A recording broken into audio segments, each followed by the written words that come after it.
बेटी के जन्म पर मायका वर्सेस ससुराल का रिएक्शन। बहुत ठंड हो रही है भाभी, ये लो जल्दी से सेब खा लो, फिर आपको वॉक भी करवाना है। मम्मी मम्मी जी, संध्या संध्या, मुझे बहुत दर्द हो रहा है पेट में, लगता है हॉस्पिटल जाने का टाइम आ गया mummy ji. Oh my God, मुझे जल्दी से बड़ी मम्मी बड़े पापा को बुलाना होगा। बड़ी मम्मी बड़े पापा जल्दी आइए, भाभी की तबीयत खराब हो रही है, उन्हें अस्पताल ले जाना है। भैया, मोहित भैया, कहाँ हैं आप सब? संध्या और मीनू की आवाज सुनकर सभी लोग कमरे में दौड़े चले आते हैं। संध्या किसी तरह मीनू को संभालती है, वहीं खुशी से पगलाकर महेश। अरे कोकिला, जल्दी से बहू को अस्पताल ले चलो, हमारे वंश का बारिश आने वाला है। मैं दादा बनने वाला हूँ और तुम दादी। जी आपने बिल्कुल ठीक कहा। रोशन, तू मीरा के साथ रह, वरना ये सब देखकर वो भी परेशान हो जाएगी। और जल्दी से मोहित को गाड़ी निकालने को बोल। जी माँ। रोशन मोहित को गाड़ी निकालने के लिए कहता है और रोशन अपनी प्रेग्नेंट पत्नी के साथ रुकता है। बाकी सभी लोग एक गाड़ी में बैठकर हॉस्पिटल पहुंचते हैं, जहां मीनू लेबर रूम में जाती है 2 घंटे बाद। भगवान करे मेरे बीवी बच्चे दोनों ठीक रहें। अरे मेरे बहादुर बच्चे, जैसे तू शेर है ऐसे ही मेरा पोता होगा, सब अच्छा होगा, अच्छा सोच। हाँ, मैं तो कह रही हूँ जाकर मिठाई लिया, थोड़ी देर में खबर बस आती ही होगी। अपने बेटे को गोद में उठाने के लिए तैयार हो जा। बड़ी मम्मी, आप तो पहले से ही सोच कर बैठी हैं, घर का चिराग आने वाला है, घर की ज्योति भी तो हो सकती है, और दोनों ही बड़े सौभाग्य की बात है। तुझसे किसी ने राय मांगी कि क्या होगा क्या नहीं? लड़की नहीं लड़का ही होना चाहिए। खुद तो बोझ बनकर हम पर पड़ी हुई है, अब तू चाहती है मेरे बेटे पर भी वही बोझ बने। इतने शुभ मौके पर मूड खराब मत कर, पता नहीं आई भी क्यों है यहाँ। तभी नर्स बाहर आती है। बधाई हो, लड़की हुई है। अरे वाह, मैं बुआ बन गई, भैया और आप पापा। पूरा परिवार एकदम शांत, चेहरे पर निराशा छा जाती है और घूरकर संध्या को देखते हैं। ओह, फिर लड़की। अरे किसका मुंह देख लिया था आज। हमारे खानदान में फिर एक और बोझ आ गया। ये सब इस मनहूस की वजह से हुआ है। वैसे भी बहू के आसपास ज्यादा भटक रही थी, और कुछ देर पहले की काली जुबान भी तो चली। बेहया, चली जाए यहाँ से। बड़ी मम्मी, आप ये कैसी बातें कर रही है? किसी के बोलने से कुछ चेंज थोड़ी हो जाता है, और इस वक्त भाभी को हमारी जरूरत है। चलिए। सब वार्ड के अंदर जाते हैं, लेकिन संध्या को कोई नहीं आने देता। पापा जी, मोहित, मेरी बच्ची ठीक है ना? अरे ठीक है, बस तू जल्दी ठीक हो जा, बाकी बोझ तो पल ही जाएगा। पापा जी, आप ये कैसी बातें कर रहे हैं? लड़कियां कब से बोझ हो गई? वो तो लक्ष्मियां होती हैं, जो घर में खुशियां लाती हैं। लक्ष्मी वक्ष्मी कुछ नहीं, आजकल लड़कियां सिर्फ खर्च करवाती हैं। ये सब इस मनहूस की वजह से हुआ है। खुद तो इसके माँ बाप लड़की छोड़ गए, और तेरे से भी लड़की ही पैदा हुई। अब मेरे घर का वंश कैसे चलेगा? ऐसी बातें सुनकर संध्या को अनाथ महसूस हो रहा था। वो खामोश बोर्ड के बाहर खड़ी सब सुन रही थी, और आंखों में सिर्फ आंसू थे। माँ बाप तो खुश होते हैं, लेकिन घर के बाकी जने उदास होते हैं।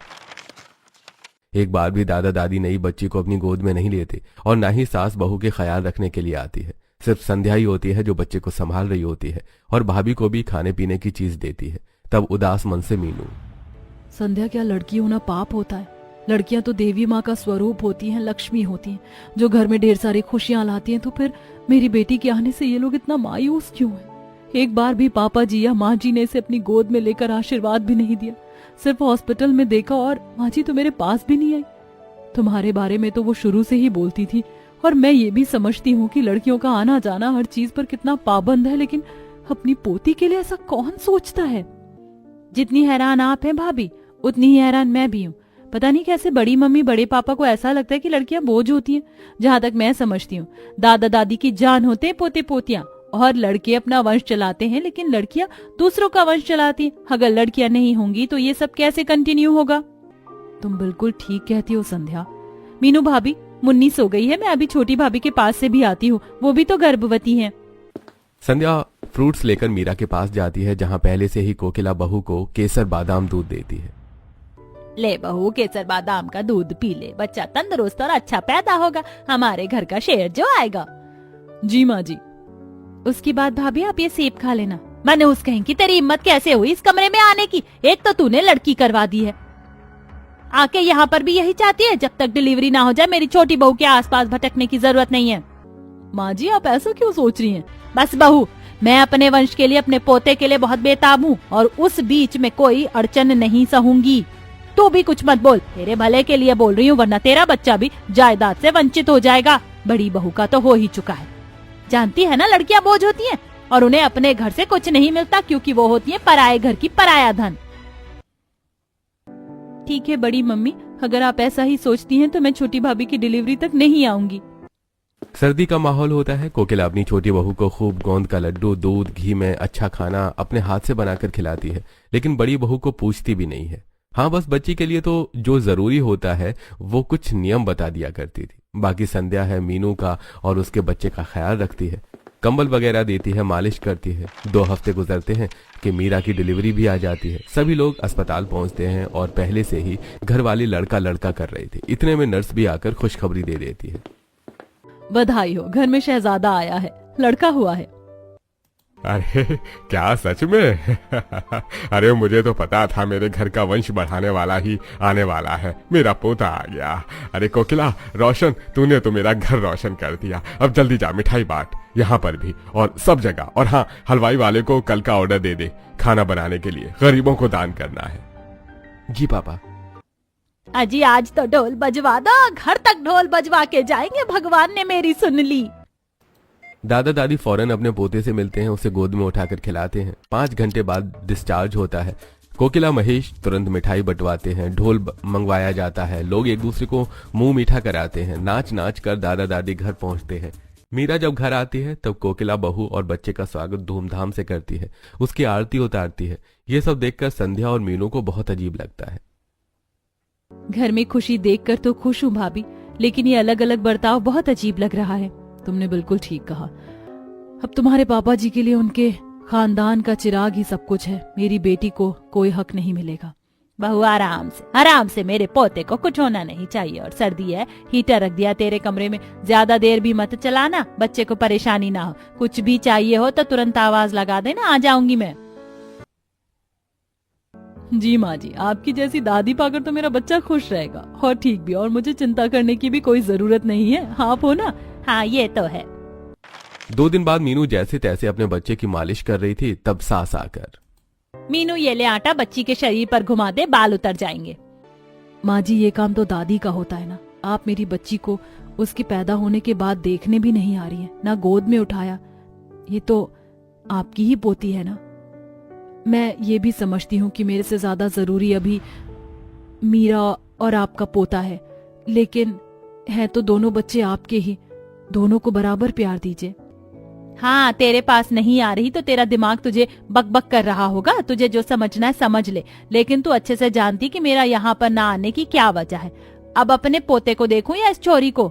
ये बस एक जिम्मेदारी होती है जिसको कन्यादान पर तू किसी और को दे ही देगी, ये हमारी नहीं है। कहीं ऐसा तो नहीं तेरे कान में ये सब बातें संध्या भर रही हो? क्योंकि वो भी तो एक बोझ है और वो अपना बोझ हल्का करने के लिए कुछ ना कुछ तो इस घर में करेगी ही। ऐसी कड़वी बातें बोलकर कोकिला वहां से खिसक कर अपनी छोटी बहू और पोते के पास चली जाती है। वहां नाच गाना करती है, सब बच्चे को गोद में घुमाते हैं। वहीं मीरा के नाजुक पल में संध्या उसके आंसू पोंछती है। संध्या, मेरी बच्ची का क्या कसूर है अगर वो लड़की बनकर इस घर में आई? अगर ऐसा मम्मी जी के भी माता पिता ने सोचा होता तो आज वो यहाँ होती या हम यहाँ होते। हमारे माता पिता ने तो कभी ऐसा भेदभाव नहीं किया, लेकिन इस घर में पता नहीं ऐसा क्यों है। मीनू भाभी बड़ी मम्मी को हमेशा मैंने मम्मी समझा है, लेकिन पता नहीं वो मुझे अपना नहीं मानती। कभी कभी ऐसा लगता है कि काश मम्मी पापा आज होते। मैं अपने ही घर में बोझ बन गई हूँ। अरे पता है ना, तेरी छोटी भाभी की हालत नाजुक है और तेरी बड़ी मम्मी बच्चों को संभाल रही है, तो उससे घर के काम नहीं हो रहे? जाकर रोटी पानी कर, सर्दी हो रही है, अंगीठी जला मेरे कमरे में। जी बड़े पापा।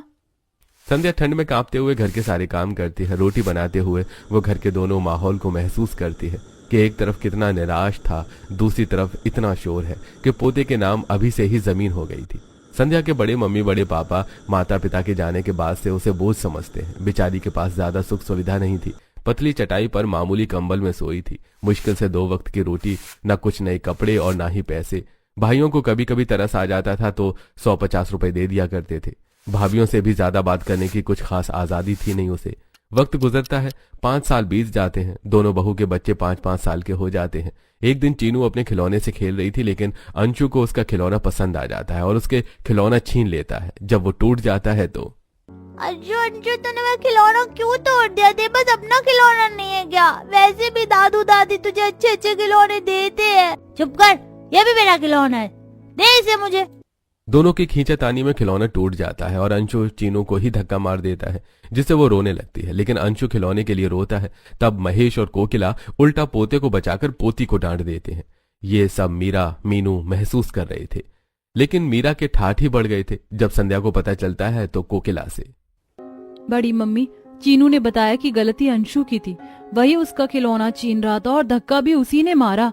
आपने चीनू को ही डांट दिया, अंशु को नहीं। मनहूस बोझ तुझे लगता है इन सब चीजों में। अब मुझे तुझसे कुछ पूछना पड़ेगा। मेरा पोता रो रहा था, मैं उसकी साइड ना लूं? इसकी तो वैसे भी आगे चलकर दबकर रहना है, तो अभी से ही रहे ना। मैं तुझसे बकवासी क्यों कर रही हूँ? और कब तक तू इस घर में रहेगी? अजी इसकी शादी करके निकालो इसे घर से। और कब तक ये हम पर बोझ बनकर रहेगी? और घर ऐसा देखना जहाँ ज्यादा न देना पड़े, क्योंकि जिसकी ये हिमायत कर रही है उस पर भी तो लुटाना है आगे जाकर। अरे तुम बिल्कुल ठीक कहती हो। वैसे भी ये शादी लायक हो चुकी है, घर के चक्कर में ना बोले तो बेहतर रहेगा। बोझ बोझ बोझ बोझ। बड़े मम्मी पापा, आपको तो मैंने खुले दिल से प्यार किया, लेकिन आपने शायद मुझे अपनी बेटी कभी नहीं माना। जिनकी बेटियां नहीं होती उन माओ का दिल पत्थर का होता है, ये तो आज मैंने देख लिया। संध्या अकेली रातों में खुद को बहुत कोसती है। घर में लड़का लड़की का इतना भेदभाव था कि संध्या आखिर में खाना खाती थी। कहीं शादी में जाना होता था तो सिर्फ मर्द जाते थे, औरतें नहीं। कपड़े वगैरह भी लड़कों के आते थे, लड़कियों के नहीं। दूसरी तरफ महेश पंडित से कहकर एक ऐसे घर का रिश्ता ढूंढता है जहां दहेज न देना पड़े। पंडित भी महेश के घर के हालात अच्छे से समझता था, इसलिए वो अपनी तरफ से संध्या के लिए एक अच्छे परिवार का रिश्ता महेश को बता देता है। महेश को अच्छे अमीर बर्ताव के बारे में पता नहीं होता और फिर संध्या का लगन अनिकेत से हो जाता है। संध्या को नहीं पता था कि उसकी किस्मत बदलने वाली है। 7 फेरों के बाद बड़े धूमधाम से ससुराल वाले बहू का स्वागत करते हैं। नंद आते ही एक नरम शॉल भाभी को उड़ा देती है। भाभी, ठंड का मौसम है, कुछ और चाहिए हो तो बता दीजिए। हाँ भाभी, आपके इशारे पर सब कुछ हो जाएगा। सब आ जाएगा। ओहो, 10 बज गए। बड़ी भाभी की दवाई का टाइम हो गया है, मैं देकर आता हूँ। साहिल प्रेग्नेंट भाभी को कमरे में दवाई खिलाकर वापस आता है। माँ जी, घर में मेरी जेठानी जी हैं क्या कोई, जो बीमार है, शादी में नहीं आ सकी? अरे नहीं बहू, बीमार नहीं, गर्भवती है बड़ी बहू। उसका 7वां महीना चल रहा है ना, इसीलिए बारात में नहीं आ सकी। अच्छा, मैं उनसे मिल सकती हूँ माँ जी? वो मेरे पास नहीं आ सकती, लेकिन मैं तो जा सकती हूँ। हाँ बहू, क्यों नहीं। आदर सम्मान के साथ संध्या बड़ी भाभी के कमरे में पहुंचती है और आते ही पैर छू लेती है। नमस्ते दीदी, कैसी हो आप? आपको कुछ चाहिए? अरे, तुम तो आते ही सेवा करने लग गई। मेरी चिंता मत करो, सब मेरा यहाँ बहुत अच्छे से ख्याल रखते हैं। और तुम्हारे जेठ जी और ये प्यारे देवर है ना, देखा नहीं था अभी कैसे दवाई खिलाने आ गए? जी देखा मैंने। मैं भी भाभी का बहुत ख्याल रखता हूँ। हमारे घर में छोटा सा मेहमान जो आने वाला है। अनिकेत जी, आप यही सोचते हैं कि घर में लड़का आना चाहिए? अरे ये तुम कैसी बातें कर रही हो? हमारे घर में कोई भी आ जाए, हमें तो चुन्नू मुन्नू सब प्यारे हैं। और क्या, तुम भी थक गई होगी। जाओ संध्या, आराम कर लो। जाइए देवर जी अपनी दुल्हनिया को लेकर। तब मस्ती मजाक के साथ सब पायल के कमरे में चले जाते हैं और अपने अपने कमरे में आराम करते हैं। वक्त गुजरता है। संध्या अपने ससुराल की सारी जिम्मेदारी अच्छे से संभाल लेती है और सर्दी के साथ साथ जेठानी का भी ख्याल रखती है और सबको आलू के पराठे, गोभी के पराठे, गोंद के लड्डू, नारियल की बर्फी बनाकर खिलाती है। एक दिन जब सब धूप में बैठकर मूंगफली खा रहे थे, तब संध्या, ये लीजिए मम्मी जी, पापा जी और जेठानी जी, मैंने मूंगफली छील दी है, आराम से खाओ। अरे बहू, तुमने छीला है तुम खाओ। आज शाम को सबको पार्टी में जाना है तो सब चलेंगे। जिसको जो शॉपिंग करनी है चले जाओ। मनीषा, तुम अपनी भाभी को लेकर चले जाना। सच में जी, मेरे भी कपड़े आएंगे? अब हम सब शादी में जाएंगे? यहाँ पर ऐसा नहीं है कि सिर्फ लड़के लड़के शादी में जाएंगे, लड़कियां नहीं जाती? अरे बहू, ये तुम कैसी बातें कर रही हो? ये कहाँ लिखा है कि कपड़े सिर्फ लड़के खरीदेंगे? शादी में भी वही जाएंगे, लड़कियां क्यों नहीं? हमारे परिवार में सब बराबर है। अच्छा, ये तो बहुत अच्छी बात है। मैं पहली बार किसी शादी में जाऊंगी। क्यों भाभी, आपके मायके में कपड़े खरीदने की या कुछ करने की, आने जाने की क्या आजादी नहीं थी? नहीं, हमारे घर की लड़कियों पर पाबंदी सी लगी है। लेकिन बहू, तू बेफिक्र रहे, यहाँ पर ऐसा कोई सिस्टम नहीं है। सच माँ जी, अगर जेठानी जी को लड़की हो गई तब भी आप सब लोग बहुत खुश होंगे। उस नन्ही बच्ची को उसका हक मिलेगा। हाँ हाँ बहू, हमारे घर में चाहे पोती आए या पोता, सबको बराबर हक मिलेगा। हम ऐसा कुछ नहीं सोचते, बल्कि हमारे लिए तो लड़की देवी होती है, देवी। हाँ भाभी, आज तक माँ ने मुझ में या भाई में कोई फर्क नहीं किया। हाँ बहू, मैंने कभी नहीं दोनों में फर्क किया और ना ही पायल बहू के आने के बाद तीनों में किया। और अब तो तुम चारों मेरे लिए बराबर हो। तुम्हारे मायके में ऐसी सोच, ये मुझे पता नहीं था। फिक्र मत करो, तुम्हें यहाँ भरपूर प्यार मिलेगा। सबसे याद आया जी, हमने पायल बहू के नाम पर एक प्रॉपर्टी खरीदी थी, वैसे ही संध्या के लिए भी तो खरीदी थी। अब बेहतर होगा वो प्रॉपर्टी आप बहू के नाम कर दो। तुम बिल्कुल ठीक कहती हो सुरीली, हम कल ही वकील को बुला लेंगे। बहू, यहाँ सब एक समान है। थैंक यू मम्मी जी, पापा जी। मैं बहुत खुश नसीब हूँ कि मैं इस ससुराल में हूँ जहाँ आप मुझे अपनी बेटी जैसा समझते हैं। अरे तू तो हमारी बेटी है। अगले दिन संध्या के नाम पर एक प्रॉपर्टी उसके नाम हो जाती है। 1 महीना गुजरता है, पायल की डिलीवरी का टाइम आ जाता है। सब लोग अस्पताल जाते हैं और डॉक्टर लड़की के होने की खुशखबरी देता है। ये सुनते ही घर वाले खुशी से पागल हो जाते हैं और बच्चे को लेने के लिए लाइन में लग जाते हैं। अरे सुरीली, हमारे घर में लक्ष्मी आई है, लक्ष्मी। अब मुझे भी दो। अरे मेरी घर की लक्ष्मी को तुमने गोद में ले लिया हो तो। पापा, हाँ जल्दी से ले लो, फिर चाचू भी लाइन में लगे हैं। अरे अभी तो मेरी बच्ची पापा के पास भी नहीं आई है। और चाची के पास भी। अरे मेरी चिड़िया, मेरी रानी बिटिया, कितनी प्यारी। ये लीजिए, जा बेटा दादू से मिल, उसके बाद सबसे। ऐसा कहकर सुनील अपनी पोती हरकेश के हाथों में सौंप देती है। लोग सब बहुत खुश थे। माँ, घर में लक्ष्मी आई है, मैं मिठाई बंटवा देता हूँ। हाँ बेटा, मुझे बहुत खुशी है कि मेरी बच्ची को प्यार देने के लिए इतने सब लोग हैं। कितनी अजीब बात है, मेरे मायके में तो बेटी के जन्म होने पर ऐसा रिएक्शन दिया जाता है जैसे कि वो पता नहीं कितनी बड़ी बोझ है, लेकिन यहाँ सब ससुराल में कितना खुश हैं।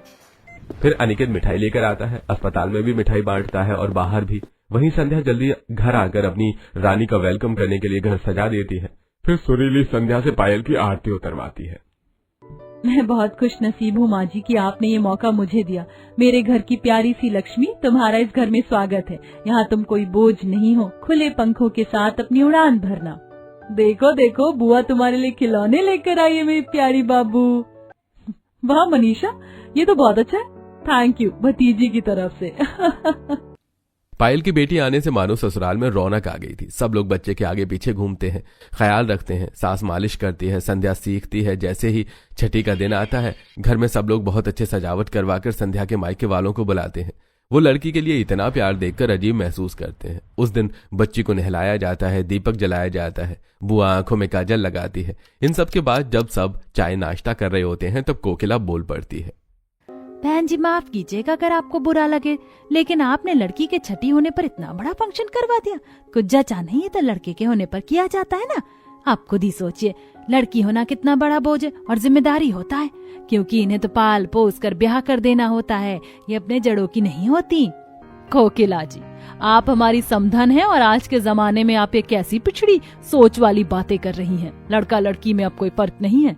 हमारा पोता होता तो भी हम इतना ही बड़ा फंक्शन करते, और घर में लक्ष्मी आई है तो होगा ही ये सब। हाँ बड़ी मम्मी जी, हमारे घर में दोनों को एक समान माना जाता है और इसके दादा दादी सब लोग खुश हैं उसके आने से, है ना मेरी लाडली। सच कड़वा होता जो आप महसूस नहीं कर पा रहे।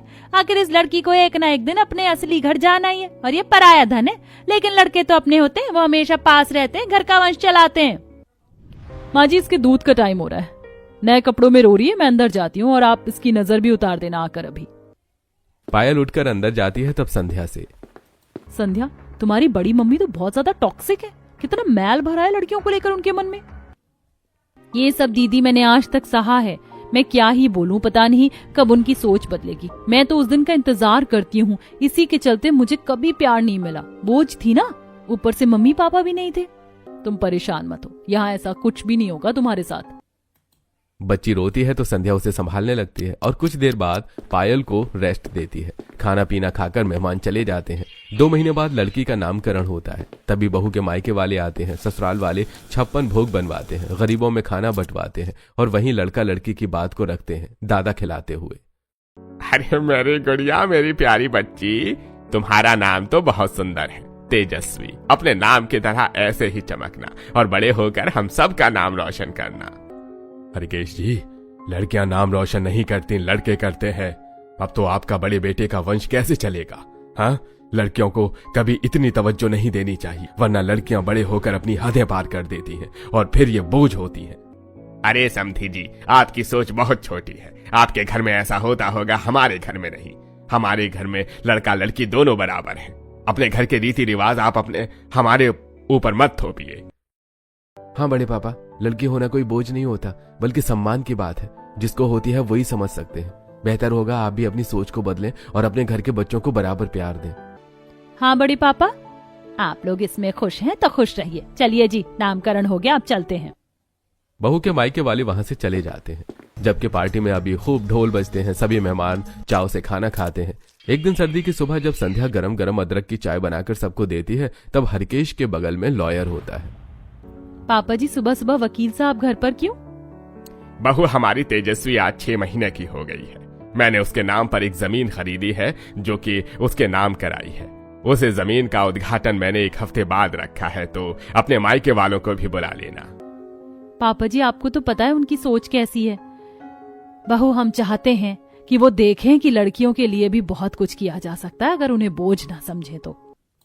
संध्या एक बार फिर अपने घर वालों को इनविटेशन भेजती है। ससुराल वालों ने जिस 1000 एकड़ की जमीन को खरीदा होता है, वहां हवन होता है। पूजा खत्म होने के बाद कोकिला, मीरा। अरे संध्या, तुम्हारे ससुराल वालों ने ये जमीन किसके नाम पर ली है? भाभी, हमारे घर में तेजस्वी आज 6 महीने की हो गई है, तो पापा जी ने ये जमीन उसके ही नाम पर खरीदी है। ओहो, हम तो समझे थे आज फिर कोई बड़ा काम हुआ होगा, पर ये तो बस लड़की के नाम पर प्रॉपर्टी कर दी है। मैंने उस दिन भी समझाया था, लड़की को इतना कुछ देने की कोई जरूरत नहीं है, क्योंकि ये सब लेकर तो वो ससुराल चली जाएगी। पायल बहू, तुम्हें बुरा लगेगा, पर सच कहूँ, तुम्हारी बेटी को कोई नहीं पूछेगा, और जब तुम्हारी देवरानी लड़का पैदा कर देगी तो सब कुछ उसके बेटे को मिलेगा, ना कि तुम्हारी बेटी को। खुशियां तो तुम लोग ऐसे मनाते हो जैसे कि घर में राजा बेटा हुआ है, लेकिन बेटी कुछ नहीं करती है, सिर्फ एक बोझ होती है। बस कोकिला जी, इससे पहले भी आपने बहुत कुछ बोला है हमारी तेजस्वी के बारे में। अब और कुछ नहीं। राजा नहीं, लक्ष्मी आई है। राजा तो घर का ताज सजाता है, लेकिन लक्ष्मी घर की किस्मत बदलती है। और आंटी जी, आपने मेरी बेटी को बहुत कुछ बोला है, अब मैं कुछ नहीं सुनूंगी।